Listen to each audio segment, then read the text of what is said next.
This is the intro. Yeah, because you gotta have an intro. Hey guys. I'm playing KESAWN. And this is the vegan foodie.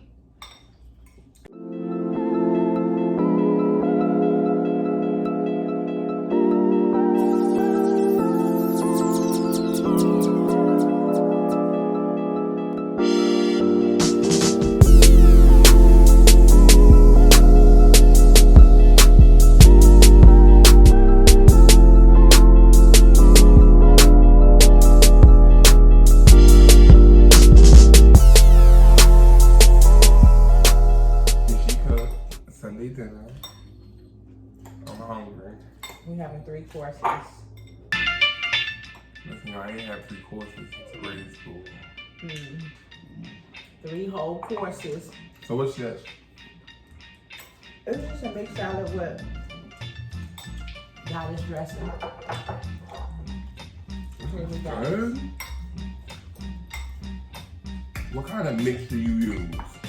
Mixture? Mm-hmm.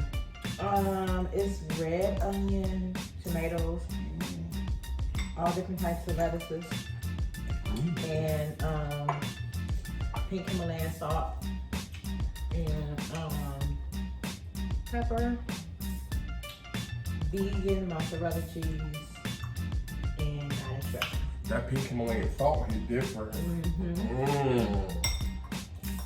You feel that? You just feel that like, oh, what's that? That pink Himalayan. Yeah, that's a good way to start a meal. Because we have a pasta. So. This is really good. And I'm not really a salad eater, y'all. My salad be popping. I don't even make salads. You never knew? She always made me pasta. Well, we have a pasta bread, so we have a salad. And garlic bread. We have a homemade garlic bread.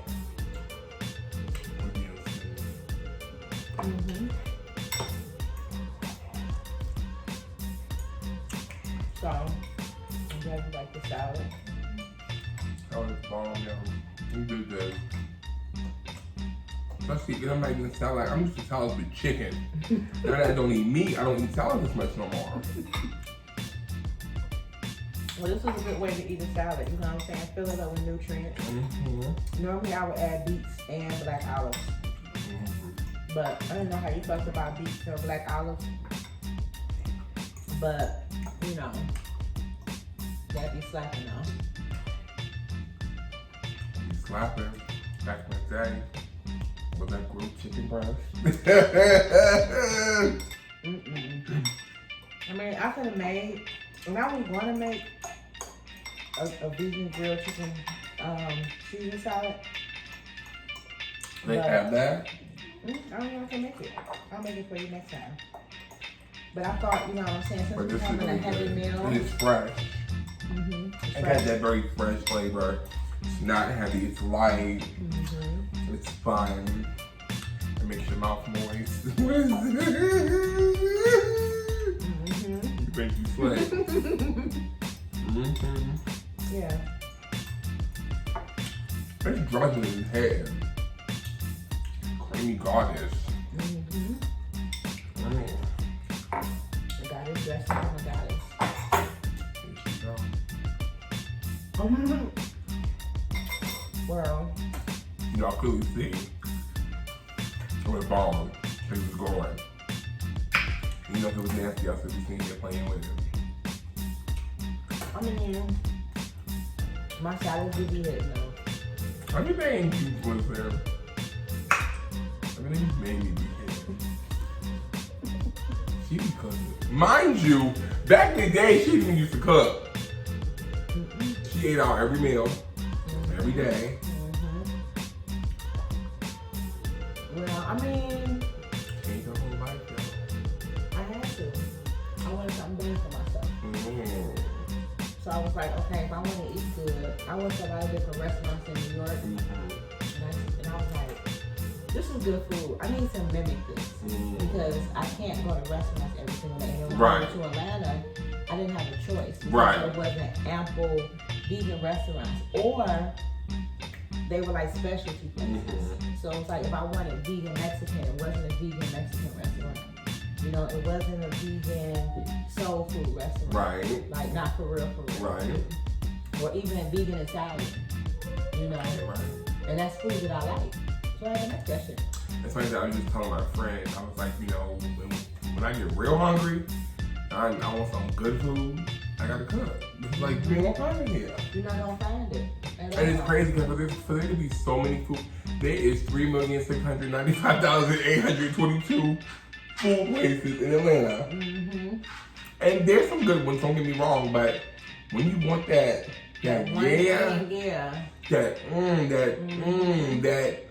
take me back to childhood type of memory. Exactly. You gotta cook it.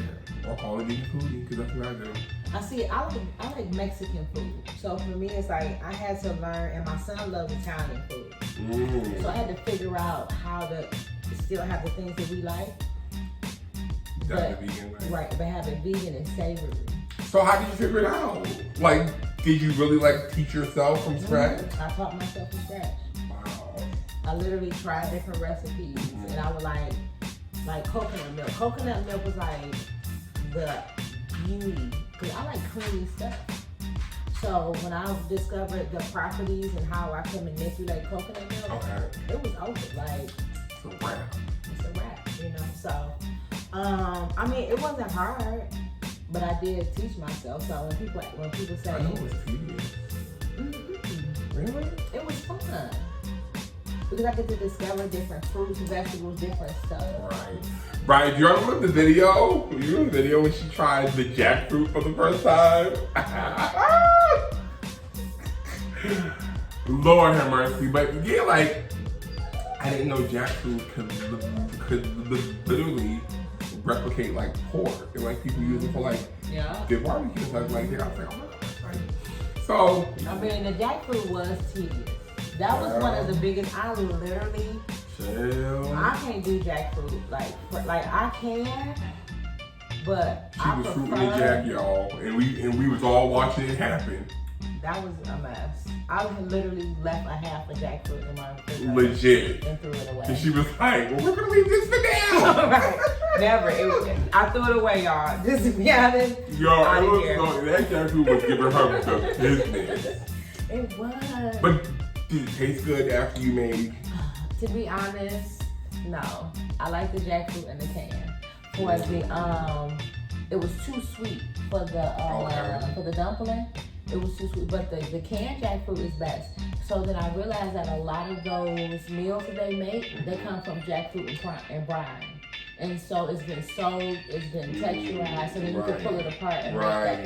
So for future reference, if I make jackfruit, I'm gonna make jackfruit as far as recipes with the can. And if I want to eat jackfruit is actually sweet and good. Okay. So I literally have some jackfruit because it's so sweet, it's like a treat. I have it in my freezer. Really? So if I want something sweet, I'll defrost it and eat jackfruit. Didn't know that. Give me some jackfruit, y'all. Yeah, I mean, it's just tedious to break it down, but once you break it down, it's huge, it's sticky, it's complicated. It's huge, sticky, and complicated. Girl, that reminds me of something else, girl. Huge, sticky, and complicated. Right, exactly. Hello. Exactly. So, jackfruit, you can do so much with it. Right. So it's worth it. But it's worth it to get the can. I wouldn't even. But then you got you had so much jackfruit. That's why I said that was like a Thanksgiving dinner. Times 3. And it was just one jackfruit. And what am I gonna do with this one? Do they come smaller? Not much. Everyone I've seen has been big. Yeah, jackfruits are huge. And I haven't figured out the system to the jackfruit. So that's probably gonna take me time. Some people, I admire the people that know how to do, I have the sea moss gel, and I have the this, and I have the that, and I admire those people because literally, to be a vegan, to be plant-based, it is a lot of work. But it takes years. People, if you want to be the perfect vegan, like Maya, day one, it's not gonna happen. It's gonna take you years and years and years and years and years to figure out the best ways to, you know, do it. You know what I'm saying? As far as getting the right nutrients, as far as how to, you know, create these dishes. Because sea moss, you have to, when you get sea moss, you have to get it, you have to rinse it, you gotta get the sand out of it, you gotta know how to soak it, you gotta know what type of water to soak it. Once it gels, you gotta put it in a blender, yada, yada, yada. The first time I bought sea moss, I opened it up, I looked at it, I didn't read the directions, I put it in a blender and blended it. It was so salty, it was horrible. I can't believe I did that once I realized what was in it. And so I was like, wait, I know I did this right. So then I soaked it, I did the thing, and then I was like, okay, I boiled it, right? And put cinnamon in it. And I made it, that's why I had mason jars. And so that wasn't a bad process. Okay. But then I realized if I boil it, I lose some of the nutrients. So then I bought some more sea moss.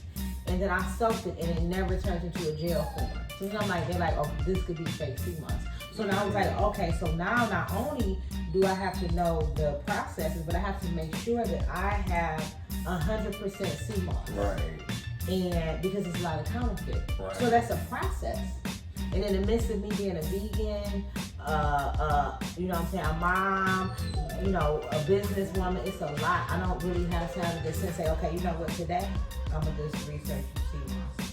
And then for the next week or the next month, researching, and this is my mission. That's not, that one thing is not my mission. Right. Like if my mission was, I'm gonna have a sea moss company, then I would know where to go, but I'm just saying incorporating. So right now that I don't have the mental space, I just go get sea moss from another company. Okay. You know what I'm saying? Or I go, whenever I go to Viva the Vegan, I get a sea moss smoothie. Okay. You know, so I'm getting my sea moss in.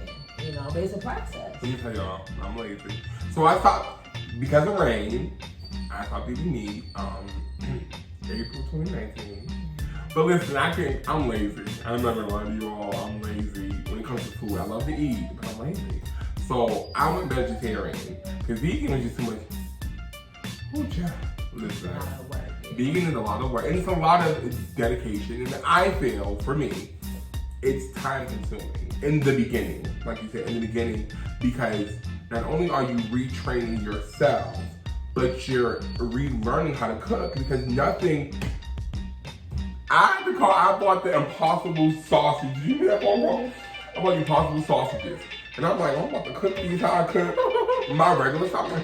Pull the frying pan out, oiled it up, put it in there. It was looking like a brown paper bag. I was like, wait. So, you know, I'm like, right. Then, you know, she hit me like, hey, you gotta add some water, not some grease. Some water. And I'm like, oh my God, you know, I ain't got time for this. Like, but you know, so it's literally relearning how to cook all of it. And then, as you're relearning how to cook, you need to figure out how you like it to taste, because you can't use a lot of the same seasonings. Child, listen, give me some vegetables. Well, I mean, it is complicated, but it's a beautiful discovery, because then you it's like you retraining your brain, you relearning, you're unlearning everything that you knew. It's like you start from a blank slate, like a baby. Right. And now you got to put information into your brain. You know, the good thing is you're an adult, so you have somewhat of a memory of taste, but somewhat of a dose. And she have been cooking. So we got some penne pasta, some spinach, some mushrooms. Some vegan Alfredo, vegan cheese. Homemade Alfredo. Hello, from scratch by the Vegan Foodie. Period. It's my first time, y'all. What's your first time coming up? This one, yeah. You know I usually always order your lasagna. So, y'all know I ain't gonna lie to y'all either. Y'all know I ain't gonna lie to y'all.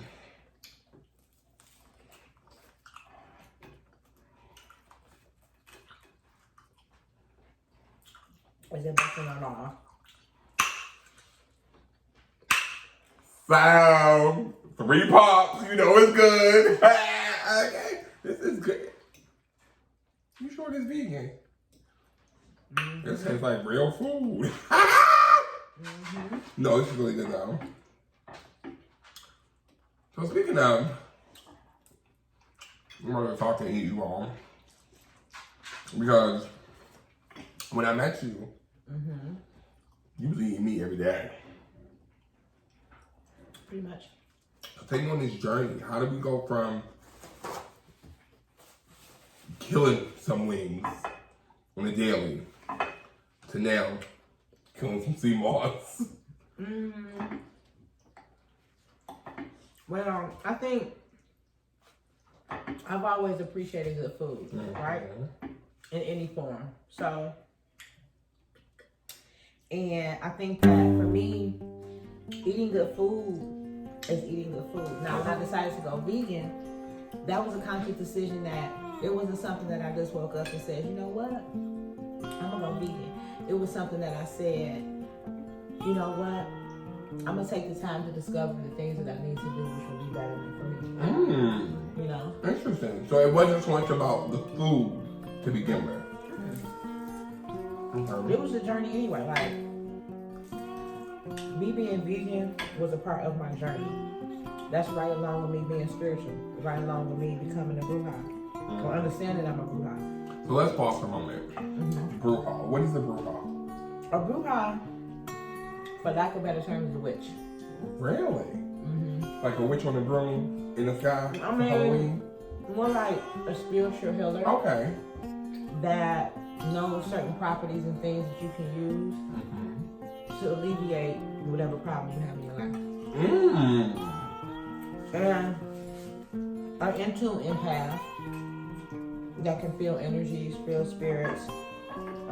So is it similar to voodoo? Somewhat? It depends on what facet. Okay. It could be considered a voodoo, Santeria. Okay. It's a gamut of things. You know what I'm saying? The Yoruba religion, they all have brujas in their community. Okay. Just like you have the nurse in the church. Right. You know, you have the pastor. You know what I'm saying? You got the person that serves food.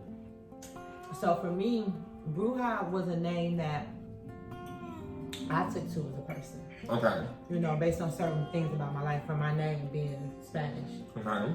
You know, and from just how my life is, you know. So when you started this journey of betterment, how did you get started? Like, what was really like the core first step for you, if you remember? The core first step was I was 25. Well, two things. I'm gonna tell you about the second one first. Okay. The second one, I was 25. I was in the shower and I was praying, and I said, "God, use me." Okay. And I want to be a messenger. And then things started to change for me. Okay. You know, the first and most prominent one was when my Uncle Johnny, he died of AIDS in 1987. And I never asked him to spend the night at his house. And this one particular, because my family on Thanksgiving, Christmas, we would always, you know, spend the night at other people's house. Me being the baby child, I would.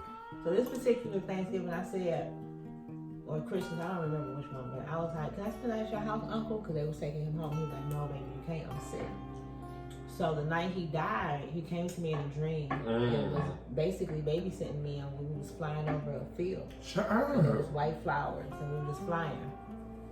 And we was like having fun, and he had a ride, and it was just a beautiful experience. And then when I woke up, I heard my mom crying. Maybe I'm 7, I heard my mom crying. I'm like, "Mom, what's wrong?" She like, "Johnny died." And I was like, "I know, he came to me in my dreams last night." Wow, at 7.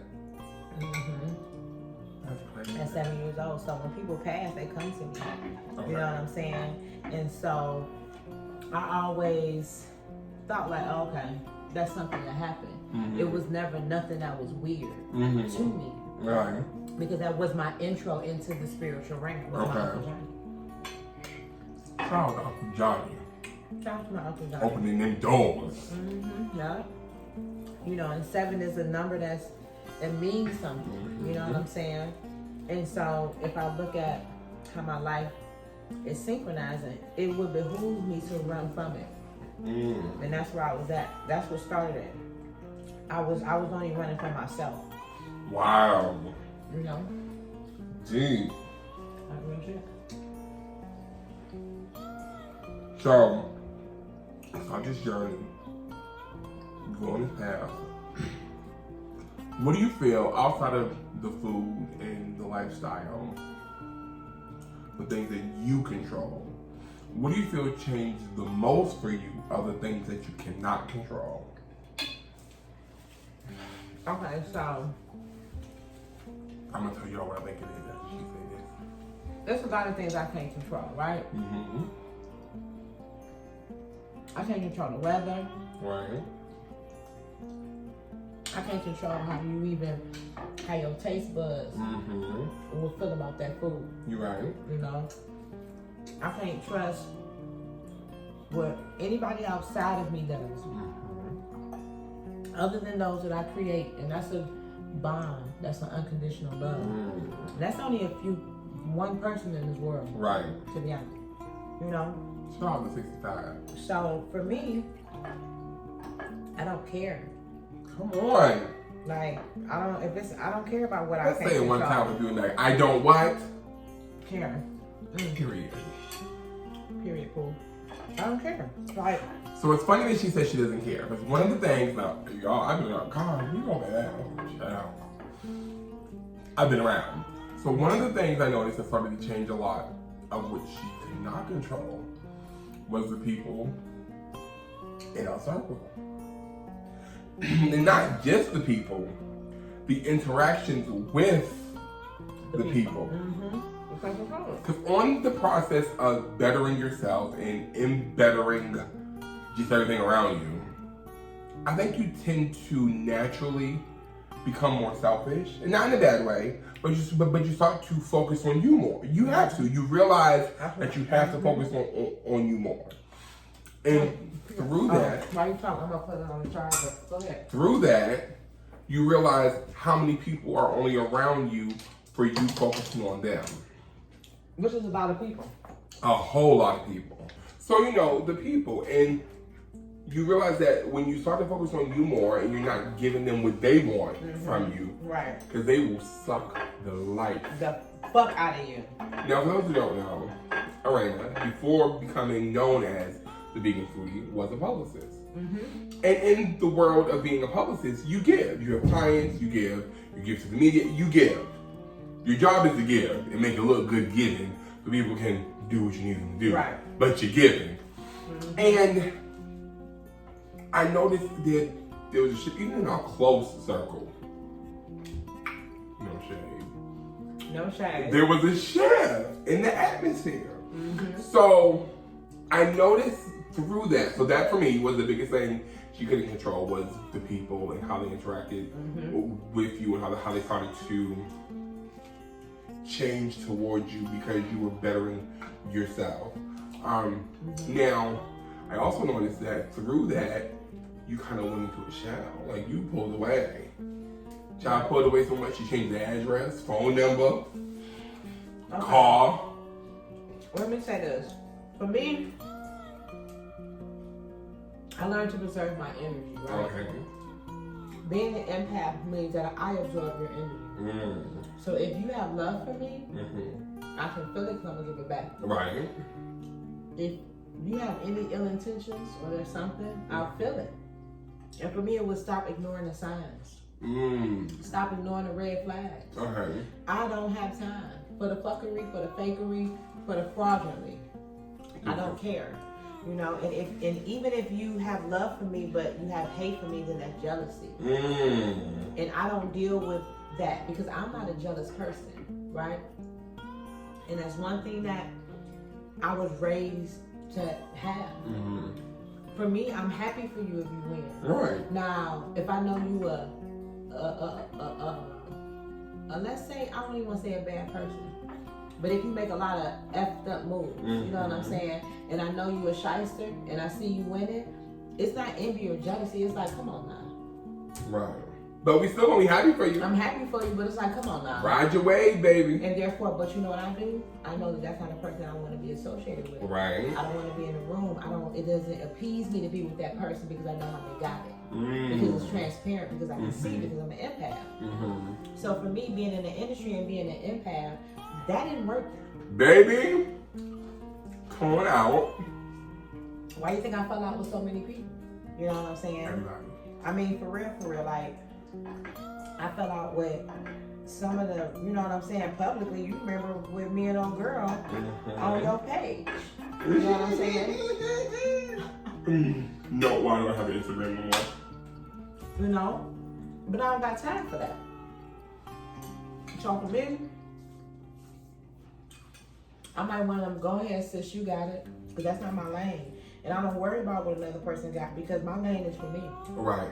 And that's why I'm even doing stuff like this. The more transparent I am, the more I can help people. You know what I'm saying? In terms of being an inspiration. Definitely. And it don't have to be with the food or the words or the body image.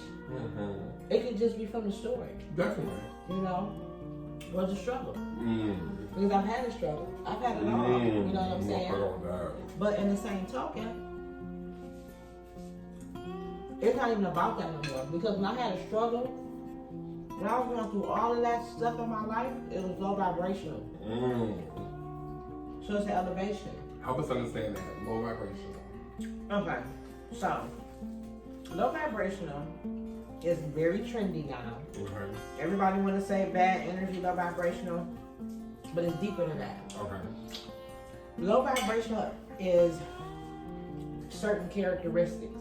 Fear, hunger, envy. You know what I'm saying? So low vibrational doesn't mean, oh, I like that person. They didn't say that. No, they suffer from low confidence. They suffer from just certain properties. You know what I'm saying? Because for me, low vibrational is not. If I don't, for lack of better terms, don't fuck with somebody, right? It's not because I don't like them as a person, but it's things that's in them that I can see that I don't want to deal with. Because if I know you have low self-esteem, then the cause is not, oh, you didn't do this, you didn't do that. The cause, you got low self-esteem. So if you're going to keep giving me a bunch of low self-esteem issues, I don't have time for low self-esteem issues. Or I notice that some people have a bad relationship with money, right? And so you look at them and say, well, they broke, they this, and that. No, they have a bad relationship with money. So for me, I understand abundance. I welcome it into my life. You know? So I need to be around those who welcome that in the true form. Because abundance is not just how many dollars I got, how many hundreds I got. You know what I'm saying? It's not how many designer clothes I can wear. It's the fact that I wake up and I'm able to be me. And I have gratitude in being me. Not being Rain, the publicist of, or not being, Rain working with such and such, or Rain best friend and such, because of the fact that I'm a Rainer. You know what I'm saying? And the fact that I'm a Rainer. That's enough right there for me to be happy about. You know? Period. Because there's nothing wrong with me. Nothing. You know what I'm saying? Only thing we had a conversation about, okay, I want to get veneers. But guess what?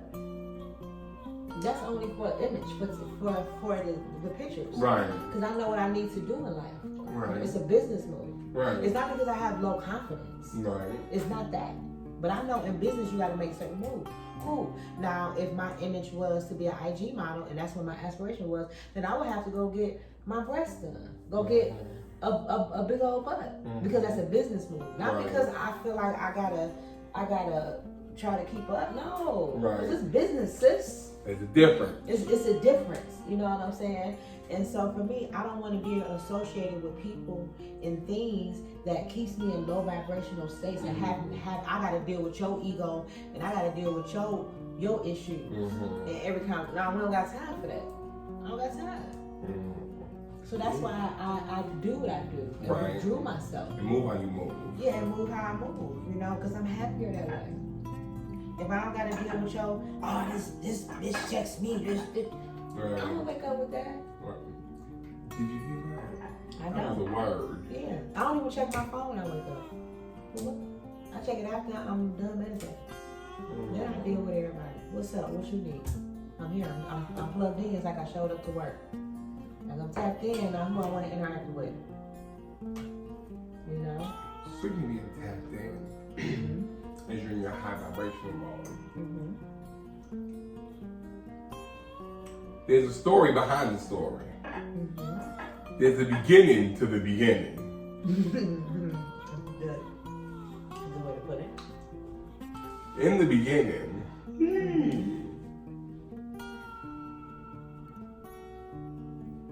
y'all get ready. We're going to talk about that on the next dish. Hey, I need to catch up on.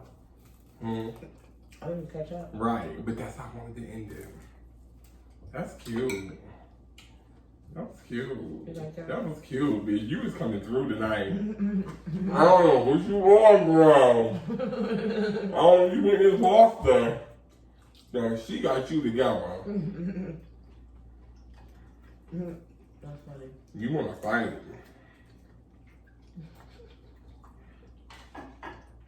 You calling them out? It's the bloopers, bitch.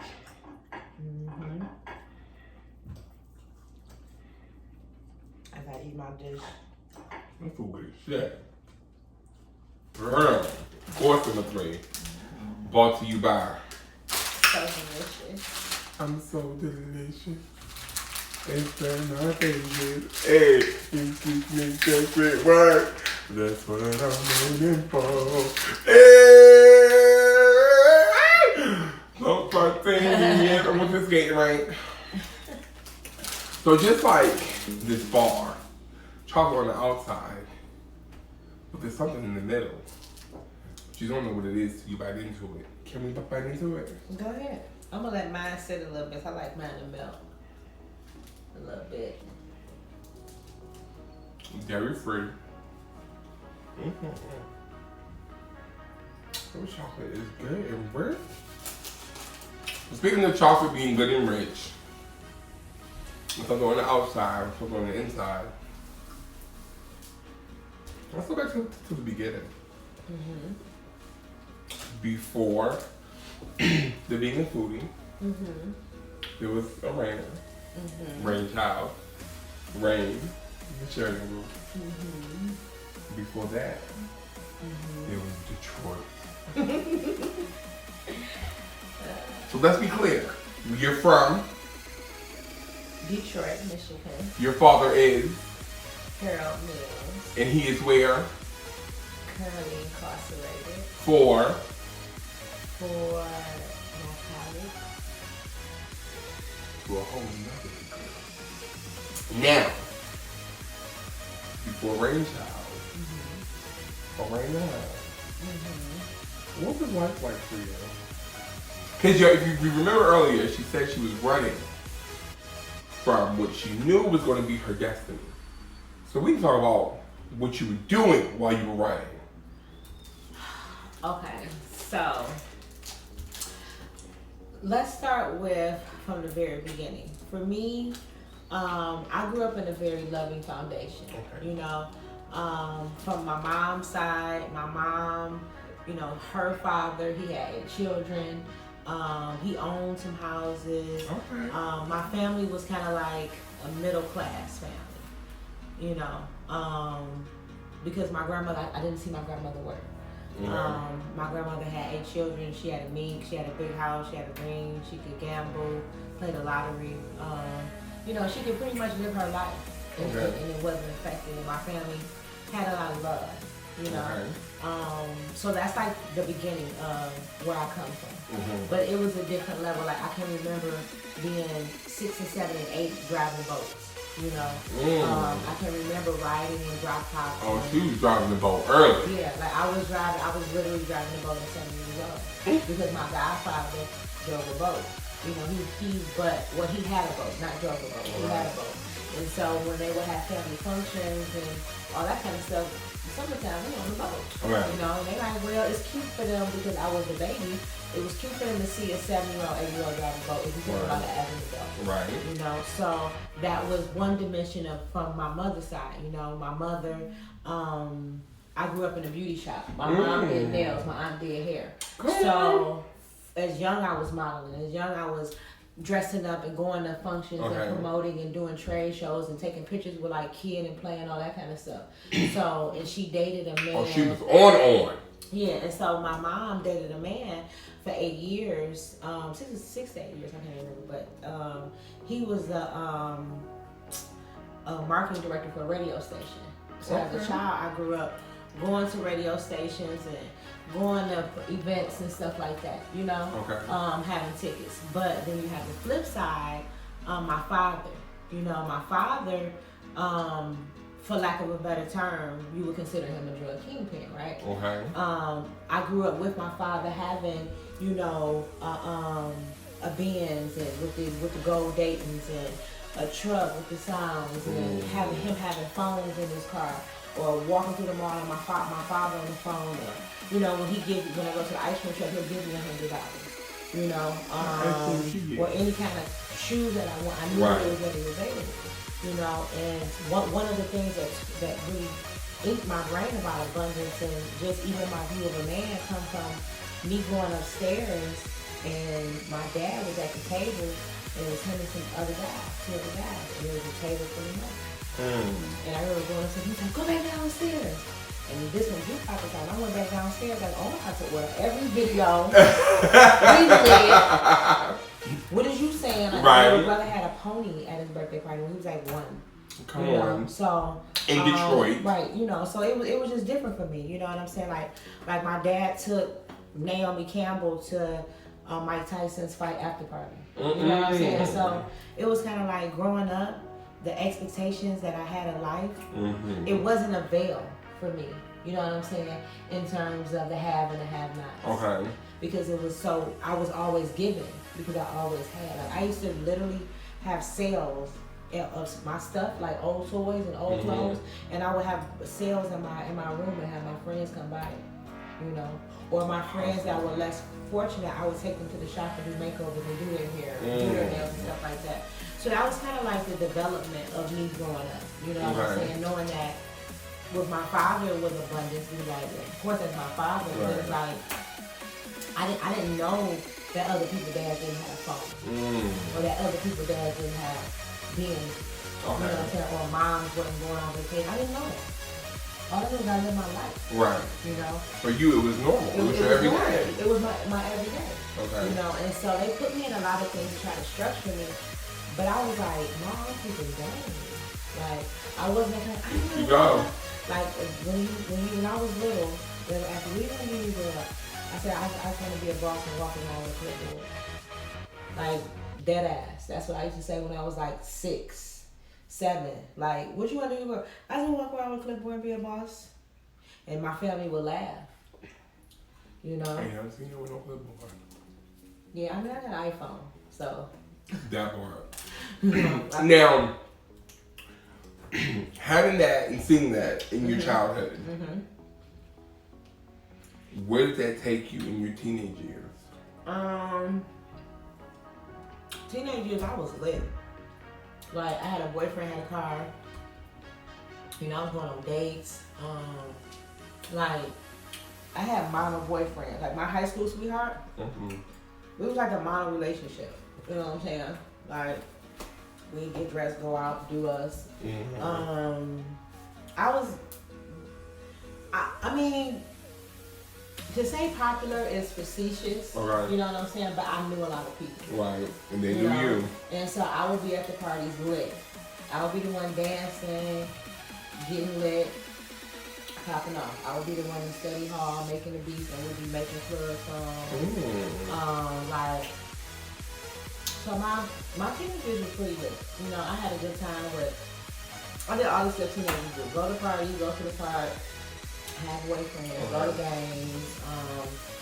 My family made sure that my mom, like, because my mom had a hair shop and a nail shop, my nails and hair was always beaten.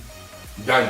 You know, my auntie worked at a designer store, so I always had designers. You know, so I was kind of like, it was kind of like the labels. But even though I was typically like, I would fit into that mean girl group, I didn't mess with them. And I had a group of friends, for lack of better terms, that were nerds. Right? And I would go to the coffee shop with them. Really? And we would go do certain stuff. Like I was a candy striper. You know, like me and my boyfriend, he played football, but we would literally go home and do homework together. So I'm this, but it's like, but I was always like it was a meter. Like I never snuck out the house. I never snuck boys in. You know, like I never did that. You know, I was always like, okay, I gotta be at the phone at 9 o'clock. Okay. Because even though I had a life, my family was strict. Right. You know, in terms of, you're not gonna be pregnant and doing this. And they made sure that I wasn't, you know? At what point did you realize who your dad really were? To be honest, I didn't realize it until my son was born. Really? I never knew.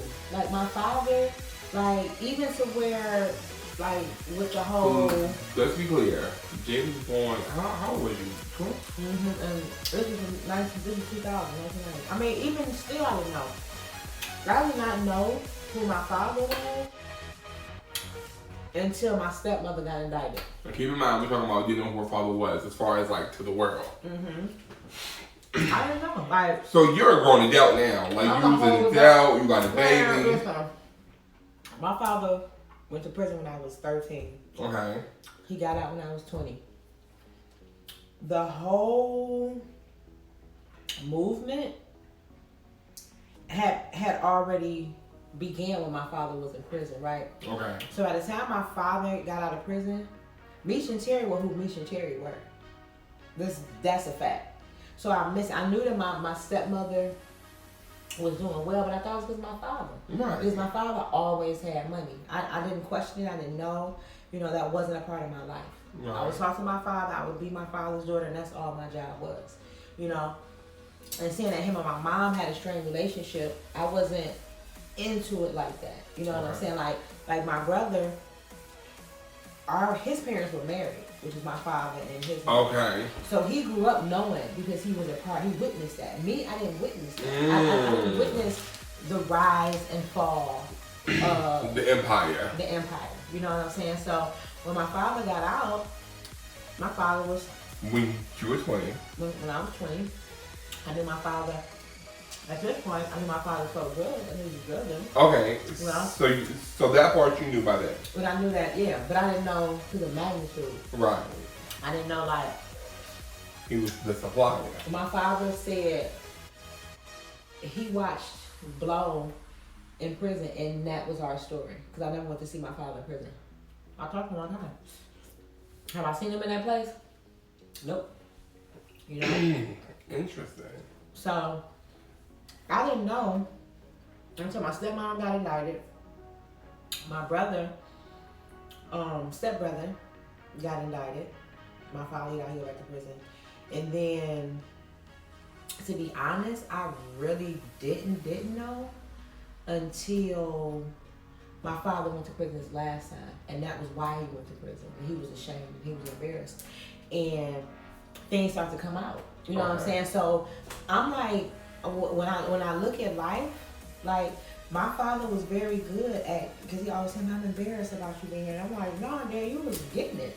You was, you know what I'm saying? But he was embarrassed, so he kept that from me. The truth of the matter, and seeing that it was his wife, I wasn't directly in that. You know what I'm saying? I was just a recipient of it because I was his child. You know, and so for me it was kind of like, oh, okay, it makes sense. That's why I got this. That's why I got that. Right. That's why I have these experiences. Like that's why I have this DNA in me. That's why things are the way that they are. That's why when people know who my father is, the way they greet me.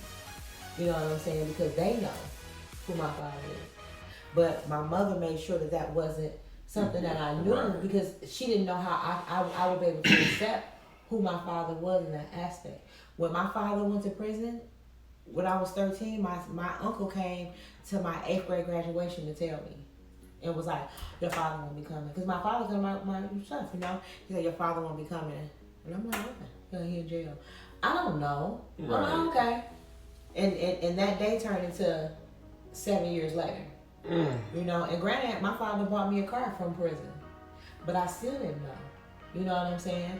So it was like, It is what it is. Right.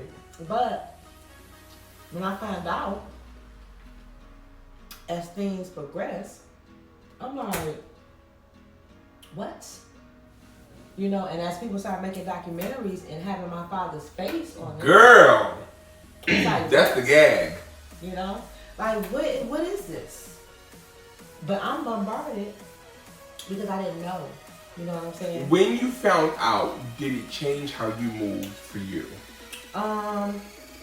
It did. Because we already know you now got street cred by default. Mm-hmm. Who your father is. Mm-hmm. People know what he's doing, who he is. They know you as his daughter. Mm-hmm. You don't know to the magnitude of what's going on. Mm-hmm. Now you find out you're grown. You know what it really is. You're going to Holyfield. Mm-hmm. The documentaries are coming out. The stories are running rampant through Detroit. Mm-hmm. What happened next? I mean, for me, it's like this. I think that, in retrospect, everybody, you know, has things they're proud of their parents for. Definitely. You know. I don't, but okay. I mean, but in the aspect of with my father, right? I think that there's a lot of misconception. Okay. And I think that if you're going to salute someone for being a pioneer, then it's kind of like put his jersey up. Okay. You know what I'm saying? Put his jersey up in the stadium. Pay homage. You know, because at the end of the day, his story is powerful. There it is. And it shows strength because he came from nothing, from crumbs. Okay. It wasn't like he was a spoon-fed kid. I was spoon-fed. Mm-hmm. So, therefore, it was something that he did. You know what I'm saying? And it was his ambition. Because his story on how he began. Mm-hmm. You know what I'm saying? From the very first rock to creating. You know what I'm saying? And that's a story of him. Now, granted, it's gritty, it's grimy. Mm-hmm. You know what I'm saying? It's frowned upon. The perfect book. You know, but in the same token, it's the truth. And it shows how a man can go from something to nothing in a world that people who do that are amplified every day. Mm-hmm. And it's what he's doing now, you know. And so I think that, granted, you know, my father has made a lot of mistakes, but we all do. You know, one of the biggest mistakes I would think would be our relationship. But all we have is right now. Right. So now, in the present, I say, look, Dad, you lit.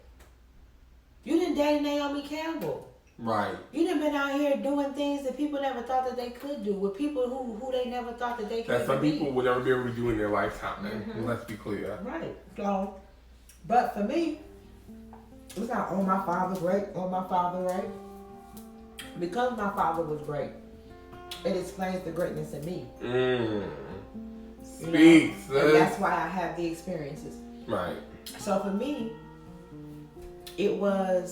that's why I had a desire to date a first draft, you know, football player. First round draft. You know what I'm saying? That's why it was in me to hustle and do the things that I need to do for my business and make sure that I create wealth. You know, for my mother, that's why I desired the finest of the finest of fabrics, because my grandmother desired that, but it's in me. So I can't run from what's in me. Right. I can only appreciate, and greater works come after you, which is my son. Now my son, when I was 20, I was giving birth to him.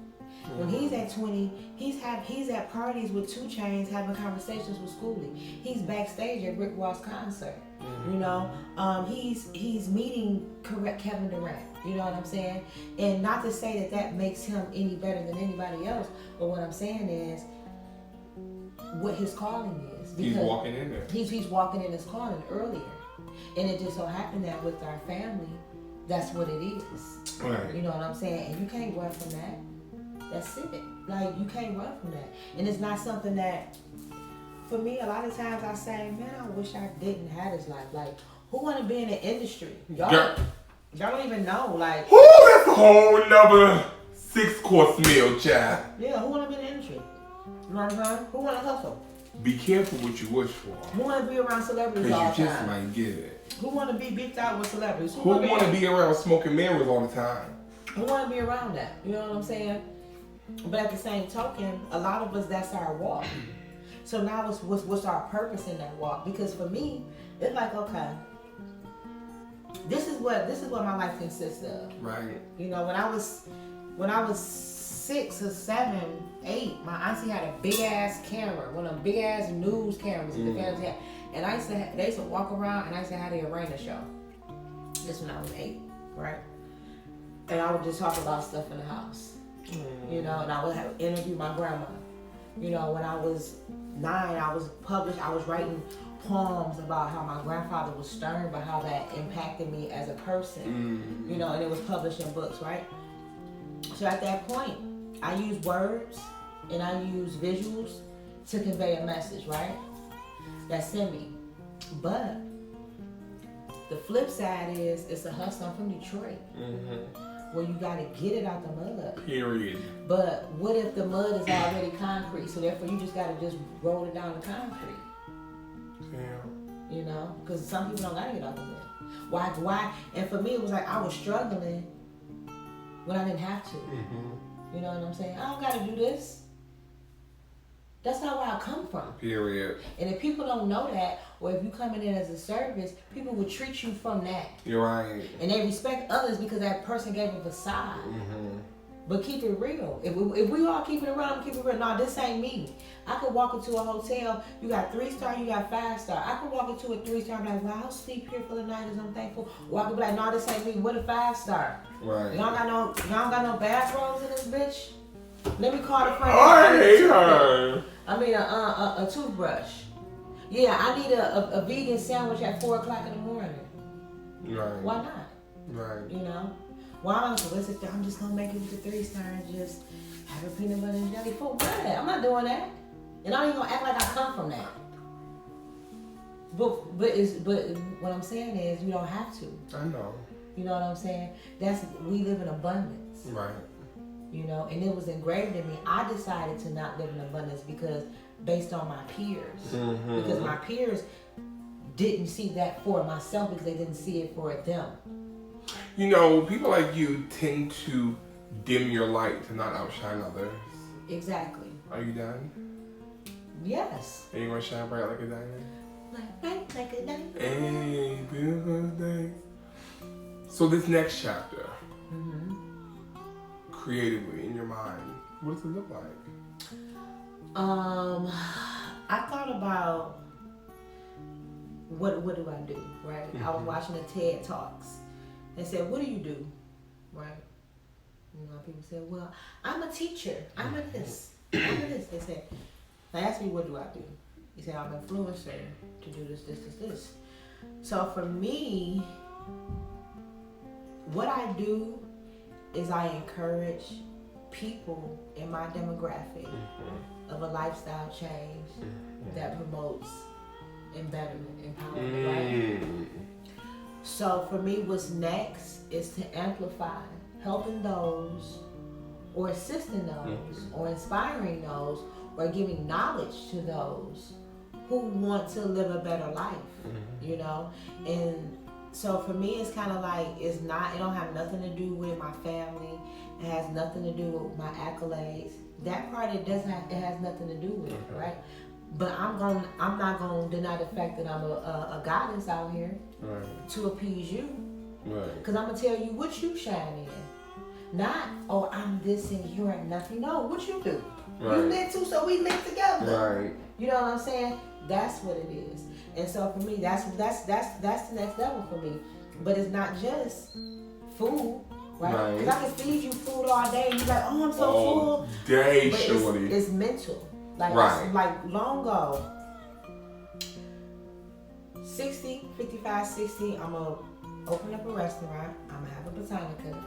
And I'm going to have sessions where I can come and read people, and whether it's illness, physically or mentally, I can prescribe what they need and let them heal themselves. You know what I'm saying? So that's the goal for me. How I'm going to get there, I don't fucking know. Because guess what? I said this when I was 20. So I'm going to get a restaurant and I'm going to have this. And then I said, I'm going to add a botanica. And then it starts to really like, but you know, in order to do this, you got to be a spiritual teacher. You got to be a leader. So therefore, you got to live in your truth. And you got to learn some shit. You got to sit down and learn some things, mama. And not just the basis of pray and come to the other. No, what herbs do you do when somebody's foot hurt? What candles can you prescribe when a man is toxic? Come on. You know what I'm saying? So for me, that's what it is. But I have to live that life. You know what I'm saying? And take my occurrences, because it's like the average chick that come from a mother who was a sack chaser or a nail tech or a go-getter or a grandfather who was a carpenter or a father who was a drug dealer or a family that was a black middle class, they don't be on this. Right. You know what I'm saying? They have practices, but it's not those that's going to enhance the guidance, the feminine design, the divine feminine energy or the divine masculine energy. So what I'm saying is, look at me. I done been in the club. I done party with Snoop. Baby. I done been at Justin Bieber house partying. Slow it down. You know what I'm saying? But guess what? I meditate. I manifest that. Like, I told my homegirl, I'm moving into a high-rise next week, right? I said, but sis, I manifested it. Literally. I remember the conversation. Like, this is what I wanted in my life. And it don't have nothing to do with me being in a high-rise, I'm lit. No, I manifested this, sis. Because I need that view. I need that energy of wealth around me. It has nothing to do with this. It has everything to do with that. Right. You know, so that's what's next. If it makes sense. You know what I'm saying? But I don't think anything in divine order makes sense. That's why it's divine order. It never makes sense. But I'm cool with that. You gotta be. You know? Because you know what's to come is better than what was. What's to come is. You know? But living in the present.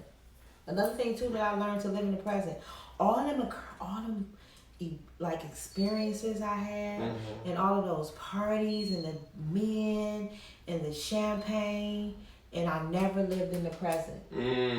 I always lived in the past, like my ex that played football, right? Every time I was with him, I thought about the future or what he did in the past. I never enjoyed the present. Wow, that is deep. You know, he flew to Detroit to come and give me money to open up a business, and I didn't live in the present. I lived in the future. Well, what if this and this is this thing? If I would have grasped that moment, I think about it now, and that helps me. The energy helps me know that I'm that same person. But all of those great things I did, I didn't live in the present moment, and that would have made life a lot more. That's a word. You know, so I'm learning to live in the present, not only to have these things, but to live in it. Like, I was at the nail shop the other day, and it's a nail shop I go to all the time, and I walked in, you know, hey Lorena, hey. So I go in, this Carly Red sitting right there, right? And then it was this girl Mariah Mills sitting there. Now I know Mariah, I spoke to Carly, but it wasn't like having a conversation. Now I could have been in the Atlanta business, like, yeah, cause I'm out here, Cardi, you know me, cause I'm Mariah. Right. But you know what I was doing? I was even in the present of, okay, well obviously this is where bad bitches go, so I'm in the right place. Period. You know, that's, and Carly had a dude paying for her nails, and the last time I came, I had a dude pay for mine. So I'm like, okay, this we doing right. You know what I'm saying? But I wasn't. We in cheer. But in that moment, I wasn't like, well, I ain't got no nigga paying for my nails today. No, because I had one pay for mine last week. Right. So I'm good. But I know that this is the perfect place to be. And I closed my eyes. Oh, she's annoying. You know, I listened to my music, and I was like, okay, I'm doing something right. You know what I'm saying? Because like Issa Rae goes there. You know what I'm saying? So it's like I'm not what everybody else doing is what I'm doing. Because obviously what I'm doing is lit. Because nobody told me that such and such went there. I went there because my homegirl referred me, and I like the way they did my nails. And it's 2 years later they've been doing my nails. Because I'm personable. I could call my nail person and say I'm coming. I like that experience. My girl who do my feet been doing my feet for 2 years. You know, JT at the door know me. Hey JT at the door. So it's an experience, but I'm not caught up on that stuff. But I used to be, you know, when I was living in 3D. I'm glad you didn't take somebody with you who would have been like, oh, can I get a picture? No. Bring up their names. But you know what? Because when I go get my nails, that's me time. Definitely. That don't have nothing to do with nobody else. You in your zone. I'm in my zone. I'm going to go be a goddess. What I need, what you trying to be a goddess too? You don't have nobody you go to already? Or you from out of town? Right. Oh, you need a referral? Well, here go the number. Go on your own time. Right. Not on mine. Unless you paying for it. You ain't about to interrupt my cipher. Yeah, unless you paying for it. And it's going to cost you one. My last date, he spent about $300 on nails and toes. I mean, he got his done too, though. You know, we'll talk about him offline. What's to come is better than what was. Mm-hmm. You want to ride this wave? Because you've been driving boats since 7. Driving the boat like Meg Thee Stallion. Before Meg was born. Hello. Meg was not born. That is Before true. Hello. She can help me my child. You know. Listen. She can be my daughter. Take away 3 things from this. 3 things I want you to take away. Know yourself. Love yourself. And be true to yourself. I'm Diamond KESAWN. This is Arena, the vegan foodie. Make sure you click below, subscribe to her YouTube channel. Check me out on all platforms at Diamond KESAWN. I'll admit I do have social media at Diamond KESAWN. My links will be below. And y'all stay tuned for this journey that she's gonna bring you on. Because baby, the cameras is rolling. Are you ready? That was cute as shit. That bitch, don't play with me. That was cute. You like that? Do not, bitch. Do you like that? Yes, of course. I did. That was cute. I like it. And it was pure.